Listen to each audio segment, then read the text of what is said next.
We're a small church, so I know most people here, but I wouldn't have to know you to know something about you. And it's something that you know about me too, and that is that we all want to be happy. We do, we all want to be happy. We want to smile, we want to live a happy life. And so what we do is we follow our desires, and we hope that our desires are going to lead us to happiness. We hope that our desires are going to lead us to that feeling that is elusive, and that's okay. It's okay to follow your desires. A lot of the time, desires are what keep you going. You know, I'm doing this talk right now because I have a desire. I got out of bed because I had a desire. I will eat my lunch later because I will have a very strong desire for something cheeseburger related. We have desires, and desires are okay. It's all right for desires to be in our life and for us to follow them. The problem is when our desires control us. When they're not under control, they're in control. And then we find ourselves chasing after things all the time and trying to get these desires. And the reason I think we do this is because, as I said, we want to be happy. And so we chase after things all the time.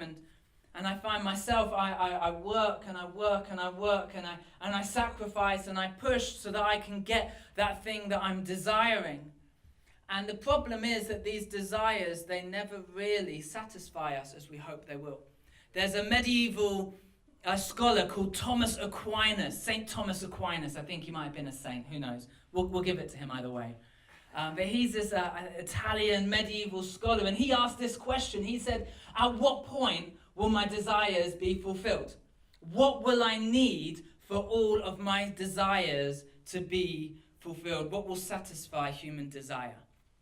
And he explored this, and the answer he came up with was everything.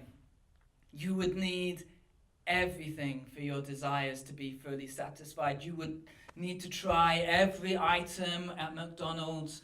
You would need to try every restaurant, every cinema, every film, every theater. You would need to try every relationship. You would need every sexual partner that you could find. You would need to try everything. He said, it doesn't matter how hard you push, it doesn't matter what you get, you will never find your desires are all satisfied until you've experienced absolutely everything. And the problem is we're finite people, aren't we? We're not eternal. We're going to have one life. We've got one body. We've got only one of us, and so we're going to always live feeling frustrated. It's a bit of a symptom of the human condition. I think it's a little bit like when you watch a film and then, have you seen one of those films where the story's going and then the film just stops? Do you know, it's like by the Coen brothers. They used to do this all the time. It's like, you're in it, you're in the flow, you're getting excited, and then it's gone, the movie's ended, and you're like, it's annoying, isn't it? Anyone hate those films? Does anyone like those films? Emma likes those films. I find them annoying. It's like when you're listening to a song on the radio and then all of a sudden the radio cuts out. The song isn't finished. You're left feeling unfulfilled. This is how we are throughout our whole life with our desires. What we long for, what we hope for, even if we get it, it doesn't fulfill us because this desire is infinite. So how do we deal with the restlessness that we feel inside of ourselves? How do we deal with this in our lives? Well, there's loads of people who've got loads of answers about this question. If you ask some of your friends, some might say the answer is retreat. Meditate, practice nothingness, just push them all away and learn to just experience nothing. And they would say, maybe that's it, you need to vacate. Other people might say, what you need to do is experience as much as possible. Chase after all of those desires. Do everything that makes you happy. Experience life to the fullest and go after it all. And maybe eventually you'll find a place where you're fulfilled. But in the church, in the Bible, we have a different approach. Jesus teaches a different way that we deal with these deep desires inside of us. He says it's not about rejecting all of your desires and emptying yourself. It's not about chasing after everything either. The Bible says that the reason why we feel like this is because we were designed to be eternal. We were designed to live forever. So the reason why we have these longings for things that we're never going to experience is because we were designed to live forever. And so it's a condition of our mortality that we're desiring all these things that can't ever be satisfied. And what the Bible says is that we need to learn not to reject all of our desires, not to embrace all of our desires, but we have to learn how to live in the tension between the two. And the way that it gives us to do this is a word that I think we probably all heard of, that we know well, is a word that I think is probably more important today in our culture where we're more emotionally tired, we're more spiritually burnt out than we've ever been in history. And the word is Sabbath. Sabbath. Exodus 28 verse 8 says, "Remember the Sabbath day by keeping it holy." Remember the Sabbath day. Now maybe you're here and you're like, you know what? I don't really know what you mean by the Sabbath. I don't know what that is. And maybe you've heard the word, but you don't know what that is. Or maybe you know what it is, but you're just like, I have no idea how that actually applies to my life. What does the Sabbath really mean? And it's a question that's actually surprisingly difficult to answer. And so it's hard for me to say definitively this is what it has to look like. But what I can do is I can show you a little bit of how it's looked over the generations, how it's looked over the years, and we can pull out from the Bible some of the major themes. Now, if you were a Jew, you would know exactly what I meant by the Sabbath. The Sabbath for them is the holy day. It comes from the word in the Bible which means to cease. It's a day of ceasing, a day of stopping. And so for Jews, from sunset on a Friday night all through Saturday until sunset on a Saturday night, that is their Sabbath. And they would start it with some kind of a ritual. They would light some candles to signify, this is the moment when I am now ceasing. This is the moment when I am now stopping. And then all through Saturday, they would do nothing that is considered to be work. I mean, in some situations, to some really extreme degrees. Like if you've ever been to Jerusalem, you go into an elevator, and on the Saturday, the elevators will stop at every single floor going up and every single floor going down. So you don't get to choose which floor you want to go to. You just go in the elevator and you keep waiting till you get to the right floor. Why would they do this? Because to press the button is considered work. And so they've got all of these rules, they've got all of these systems, but the heartbeat behind it all is that it's a day of rest. It's a day of ceasing. It's a day of stopping. And so then the church continued this idea because the church came out of Judaism. And so we wanted to continue the idea, but we changed the day of the week. So the church started to say Sunday is now the Sabbath. And the reason why they wanted it on a Sunday was that Sunday was the day that Jesus was resurrected from the dead. And so they wanted to bring this idea into being that the Sabbath isn't just about stopping, it's actually more about life. It's about revitalizing, it's about resurrection, it's about coming to life, it's about Jesus, it's about remembering what Jesus has done, that the Sabbath is something of coming to life. And now for me, I look and I'm like, I don't want to get too legalistic with this either, because I don't think that it always fits in different people's lives so clean cut. Like for example, I'm working today. You're here hopefully enjoying yourself. I'm hopefully enjoying myself too, except I am being paid for this. If anybody wasn't sure, it's the truth. I get paid for this, and so this isn't my Sunday so much as it is my Monday. I'm trying to work. I'm trying to make sure that I do the best job that I can do. And so I want to make sure that everything I do is productive and good. So this is not my Sabbath. So I Sabbath on a Saturday like the Jews, and I stop on a Friday night and I'll take that whole day off. And I'll cease, and I'll pray, and I'll reflect, and I'll spend times with friends and family because I want to come to life. I need to come back to life. The story in the Bible where we find this isn't in Jesus' teaching, although he does talk a lot about the Sabbath. It's not in Exodus, in the laws of Moses, which is what I quoted before. You actually find the Sabbath right at the beginning of the Bible in Genesis chapter 2. And what we find is that God creates the world. He creates it in 6 days. And he separates the earth from the sky, land from the sea. He starts filling it with all kinds of awesome things.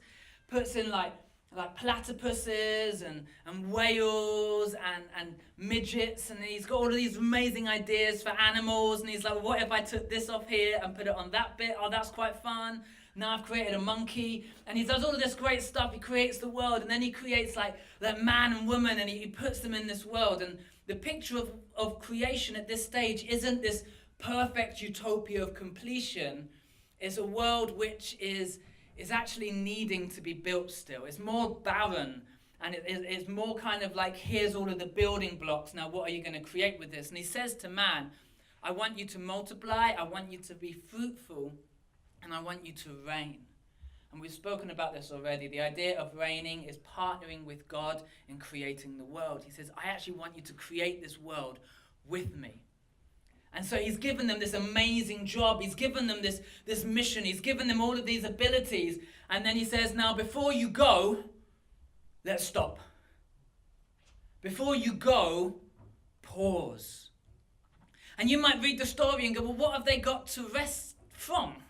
I mean, they've not done anything. They've just arrived. And God says, before you even start your work, before you go anywhere or do anything, you need to stop. And so this picture in Genesis is not resting because they were tired. It's not resting because they were burnt out. It's a picture of God and creation just enjoying everything that they've got together. Before you do anything else, before you get lost in your vision, before you get driven and have this amazing idea that you want to build, before you start worrying about how you're going to pay the bills and all these other things, God says, look, let's just stop. Let's just be. Let's just enjoy each other. And I think that there's 4 elements that I see in this picture of Genesis, which for me are the essence of what it means to Sabbath well. The first is ceasing. It's stopping. Whatever that is work. If you're a lawyer, you stop arguing. If you're a teacher, you stop teaching. If your work is that you are a tidier, you stop tidying. If you're a speaker, get some time quiet. It is about stopping whatever it is that you're trying to be productive with. And then it's about ceasing, but it's also about feasting. It's about taking it and saying, I'm just going to enjoy this right now. Today isn't so much about me thinking about how I'm parenting. It's about me just loving my time with my kids. It's about feasting in their presence. It's about friends. It's about food. I always think that gratitude should be less about 5 bullet points in a journal and more about spending time enjoying the things that you claim you're grateful for. It's about feasting. It's about fun. It's about celebrating. That's why we try and do church the way that we do, because we think that this should be us feasting together. We should be celebrating everything that we've got. We should be celebrating everything that Jesus has done. We should be celebrating our community. We should be just hanging out. We should be going out for lunch together, doing Soul Sundays where we share food, we feast. This is what I think is at the heart of the Sabbath. It's ceasing and it's feasting. But it's not isolated and alone. I believe that it's in community, that we do this together, that it's all about family. And then the 4th thing that it is it's all about God. It's about ceasing, feasting with family and with God. There's a Jewish rabbi, and he said that what we see in the Sabbath is heaven and earth meeting. God and humanity joining together, and humanity begins to imitate God in a very concrete and specific way. So I don't know what this looks like definitely for you. I don't think that it is, you have to do this, you have to do that. It's more about a picture of how we were created to be. But I can tell you something that the Sabbath is not. And this is something that I think lots of people misunderstand. The Sabbath is not a day off. It's not a day off. It's not a vacation day. Vacation comes from the word vacate. The Sabbath isn't escapism. It isn't, I want to run away from my work. I want to run away from my life. That's the opposite of what the Sabbath is. Mark Buchanan says leisure is what Sabbath becomes when we no longer know how to sanctify time. Leisure is Sabbath bereft of the sacred. You see, the Sabbath isn't about, I'm going to get away from it all. The Sabbath isn't, I need to get my distance, I need to get on my own. And this is something that I don't understand. Because I hear people all the time who say, do you know what, I'm just too tired. I've got too much going on, so I just need to be away. I'm not going to turn up today because I just need some time alone, some time away. I need to rest. And what you're actually saying is I need to vacate, I need to escape, I need rest from God. I need rest from community. And I think that we have this idea that we've got to be all together before we get to church. We've got to have it all together before we arrive, that we can't arrive tired, that we can't arrive broken, that we can't arrive frustrated, that we've got to be perfect before we arrive. And then we think, do you know what, I'm not feeling so good, so I need to be away. And we miss the point that this coming together isn't about a group of perfectly brilliant people enjoying each other's perfection, that this is a place where we find life. This is a place where we find God. When we decide that we're just going to pull away, what we actually do is we cut ourselves off from the creator of life itself. And so we need to step in. We need to push in. We need to come together. We need to cease some stuff. We need to feast, but we need to do it in community. Jesus says it. He says, come to me, all who are weary. He doesn't say, come to the Maldives. He says, come to me, because I am the source. I am the center of your life. He says it in another part in John. He says, I am the vine. And the picture that he gives in this imagery of the vine is that we're designed to have fruit. In the Bible, fruit is love, is joy, is patience, is peace, is kindness, is self-control. And Jesus says, I am the vine. In other words, you need to rest, but you need to rest in me in order to have that fruit. That doesn't come from being driven. It doesn't come from working really, really hard. It doesn't come from being crazy, crazy focused and going for it all the time. That comes when we cease and when we rest in Jesus. When we're in him, that we find that we flow. And this makes sense, right? This makes so much sense. I heard someone this week describe it. And he said it like this. He said, imagine your life was like the power bar on your phone. And 100% you're just awesome. You're full of life. You're smashing it. You're everything that you were meant to be. You are just the best you. And at 0%, it's like, I don't know, burnt out. It's like depression. It's like naked in the shower. Or maybe not naked in the shower. It's even weirder. It's in the shower just crying. It's like that thing. It's like that's zero. And what he said is that most of us, we have things in our lives that drain our battery, right? We do. Whether that's your work, whether that's sometimes your family and your kids, whether that's just that person on the bus who you happen to sit next. But stuff happens and it drains our battery. And he said that what happens for most of us is it's only when we get to about 20% that we start thinking, hey, I need to recharge, I need to refill, I need to do something because I don't want to get down to zero. And then we don't recharge regularly enough and we don't recharge properly enough. And so we end up in this cycle going from like 20 to 60, 20 to 60, 20 to 60. And we never experience the life that we have for us because we don't know how to rest. It's like we've forgotten that rest is actually one of the first spiritual disciplines we're taught in the whole Bible. Can you not see how important rest is? Like imagine it. Imagine you get up at 5 a.m. and you're like, I'm going to be the prayer warrior. And you're there praying in tongues in your bedroom and you have this amazing encounter with God. You're reading the Bible and you read all the difficult verses and the good verses because you're that holy. And then you come out of your bedroom and then your son walks in and he tells you that he has tried to make himself breakfast. And there's breakfast everywhere. And you're tired and you're frustrated. And in that moment, you go from being Jesus to becoming like the devil, right? You're just like, what, who told you you're allowed out of bed at this time in the morning, Cole Benjamin Jeff? And you start using their full names and you get really aggressive. But the point is that you can be disciplined, you can be reading the Bible, but when you're tired, you just snap. You're brittle, you're frustrated. You say things that you didn't mean. You deal with things in bad ways because you're not yourself.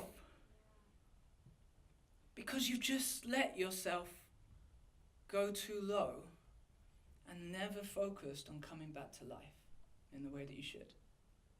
But I think about it, when you're 100%, I don't need to try to be good.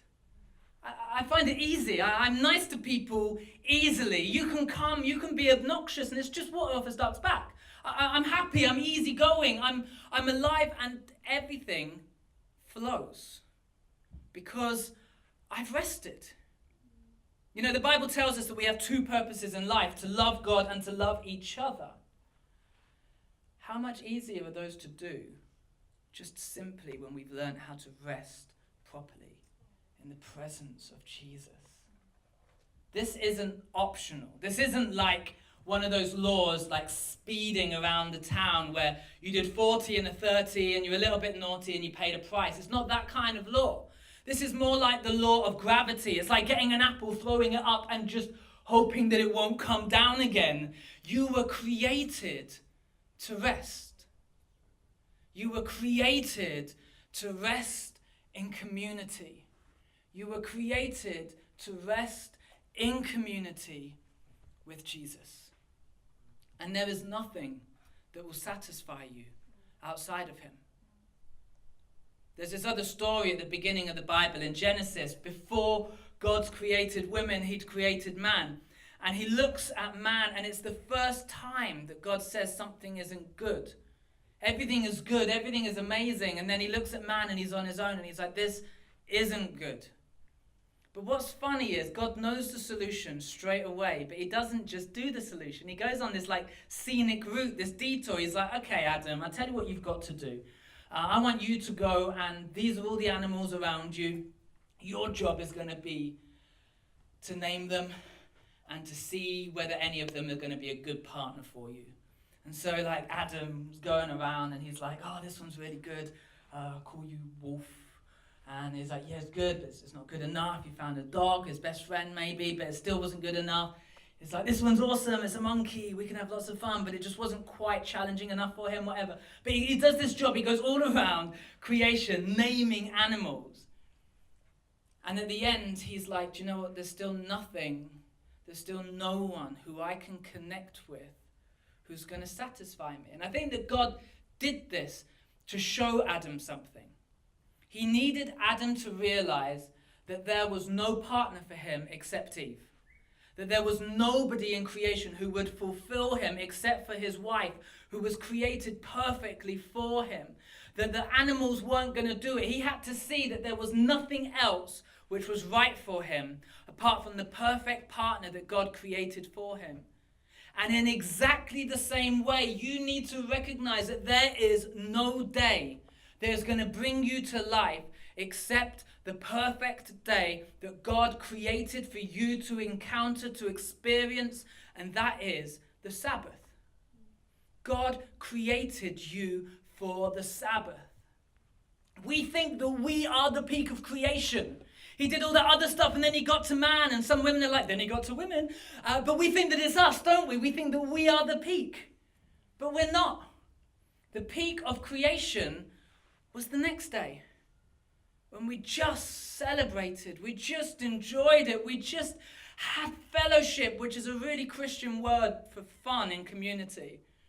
We just encountered Jesus, and we were all together. We were created for this moment. In the 16th, 15th, 16th century, France messed about with this. They were like, do you know what? We're kind of post-Christians now. We've had our revolution. What if we just change things up? And they said, let's create a 9-day work week, and then we'll have 1 day rest every single week. We'll go into that pattern, because why not? If if we're just making it up ourselves, that would be way more productive. We could do 9 days work and rest for one. And they started this. And do you know what happened in France? Productivity plummeted. Relationships broke. People started encountering all kinds of mental illness, depression, suicide. The whole country fell apart because they decided to change the week. This isn't just an incidental thing. God created us this way. In Exodus, it says, keep the Sabbath and make it holy. The word there for make it holy, sanctify, is the very same word in Hebrew as betroth. He says, be betrothed to this day. There isn't another day like it. There's not some other day which you can find what you need.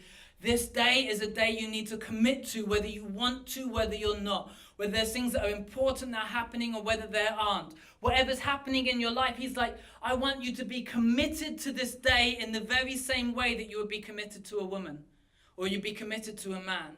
You should be betrothed to your Sabbath. And I'm not talking about this kind of aggressive, legalistic view of the Sabbath like we were talking about earlier. In fact, Jesus really clearly comes and says, do you know what we don't need is more of that? He says that the Sabbath is a gift to you. The Sabbath is a present. It's not to make your life awkward. It's not to make you frustrated. It's not to make you overthink stuff all the time. It's not about making you feel guilty for things. It's none of that. This is a gift. This is a present that God says, do you know what? I don't want you to get lost in all of this other stuff.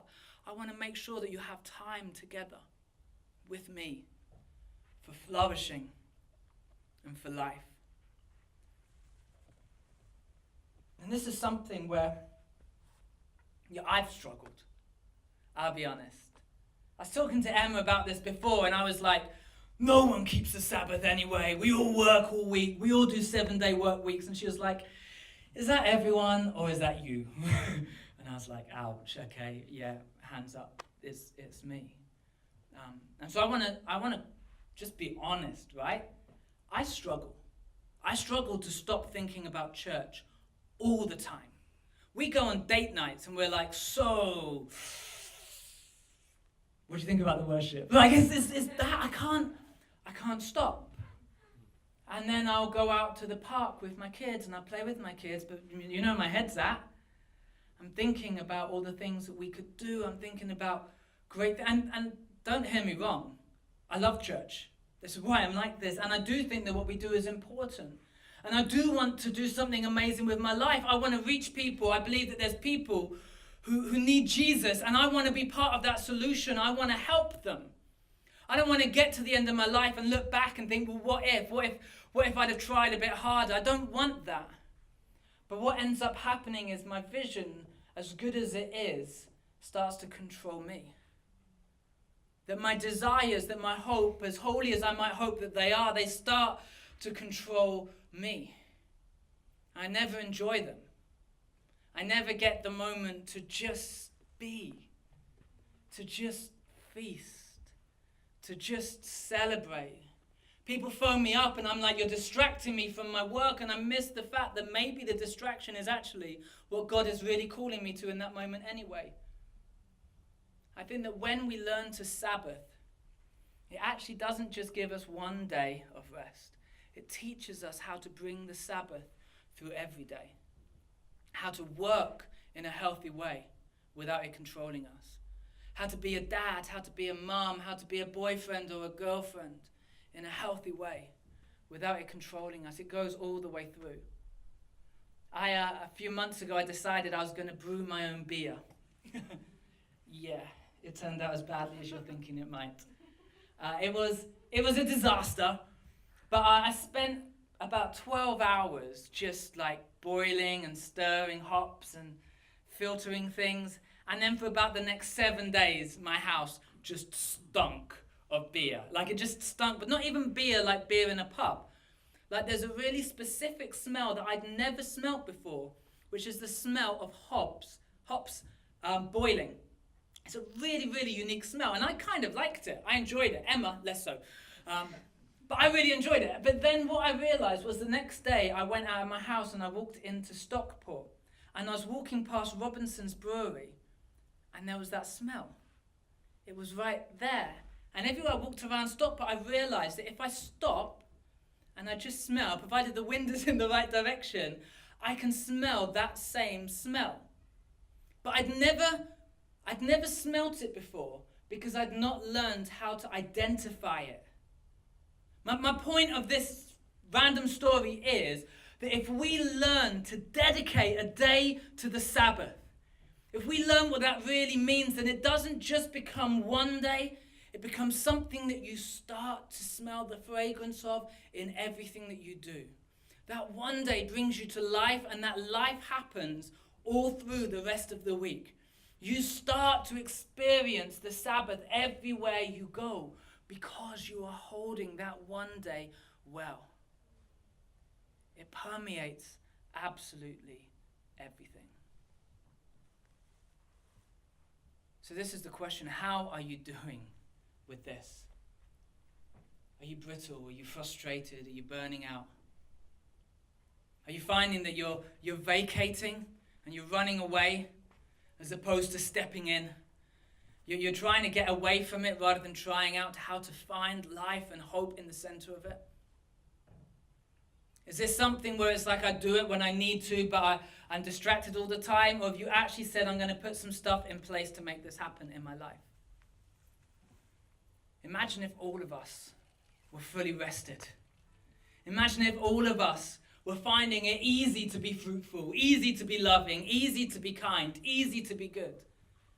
Imagine if we were that kind of church where everyone who came in started to experience that. Where everywhere we went, we started to become that voice of peace, that voice of rest. You know, have you ever looked at somebody who was completely stressed and frustrated and driven and thought, I want more of what they've got? Of course not. But you do look at the people who seem centered. You do look at the people who seem calm. You do look at the people who seem like they're full of peace. And you say, what is it about them? What's so different about them? And the answer isn't that they've spent 7 hours in the Bible every day. The answer isn't that they're driving themselves, that they're beating themselves up in the name of religion. It's not that. The answer isn't that they've been to the Maldives. I mean, you can go and you'll come back and 2 days later, you feel exactly the same. I believe that the answer is that they've Sabbathed, that they've encountered God, that they've not just encountered Him, but they've feasted in His presence, that they've feasted in their community, that they've been around friends, that they've just experienced something of love and together. In the good times that they've celebrated it, in the bad times that they've shared that. They've had someone just pray for them. They've had someone just high five and celebrate with them. They've had someone cry with them. This isn't saying that your life is always going to be perfect. It's not going to say you're always going to have everything you need, that your desires are going to be fulfilled. They're not. That's a symptom of being human. But what this will be is a day in the middle where you say, I'm just going to let go of all of that. And I'm going to enjoy everything that God has given me. I'm going to enjoy the blessings. I'm going to enjoy the pains because I've got something to be hurt about. I'm going to enjoy my kids. I'm just going to go and play football even though I'm tired and I don't want to. I'm going to go chasing bugs because that's what I do on the Sabbath.